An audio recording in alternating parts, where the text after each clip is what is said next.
Kamu gamon, mengenang kejayaan Islam itu bagus sebagai bentuk pelajaran untuk kita di masa depan.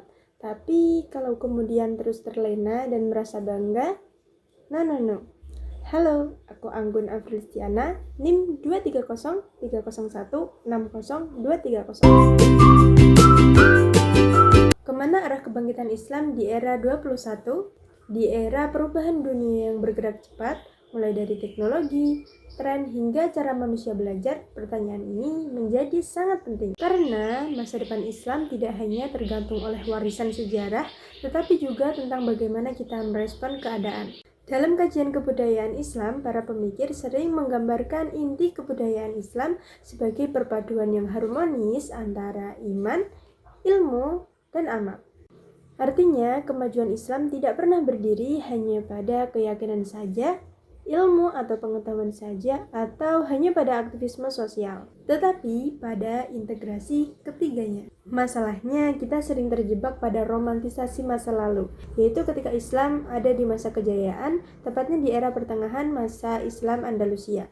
Tetapi kita sering lupa bahwasannya kejayaan Islam pada masa itu lahir karena kerja keras intelektual, tradisi penelitian, dan juga etos dari akhlak yang sangat luar biasa pada masa itu. Sementara kondisi umat saat ini yang bisa kita lihat menunjukkan kemunduran yang sangat berarti, seperti literasi rendah, minimnya tradisi penelitian, dan juga polarisasi di media sosial. Karena itu, kebangkitan tidak akan terjadi kalau kita hanya terus memuja masa lalu, mengingat-ingat, wah, Islam dulu pernah keren loh, tapi kita tidak melakukan perbaikan untuk masa selanjutnya.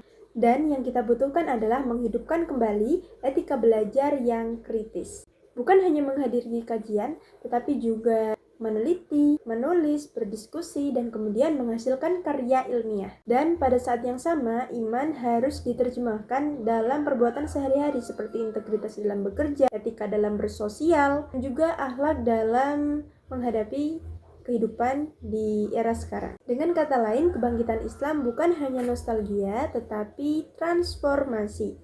Belajar kitab bukan hanya sekedar membaca, tetapi juga membangun peradaban lewat akhlak, iman, dan ilmu. Intinya, jika umat ingin bergerak maju, setidaknya ada 3 langkah yang perlu kita lakukan. Pertama, kita perlu mengintegrasikan antara iman, ilmu, dan amal sehingga ilmu pengetahuan itu tidak terpisah dari iman dan akhlak. Kedua, membangun budaya kolaborasi dan dialog, bukan polarisasi. Ketiga, mendorong generasi muda untuk berperan aktif dalam bidang penelitian, teknologi, kepenulisan, kesukarelawanan, dan bidang kreatif lainnya.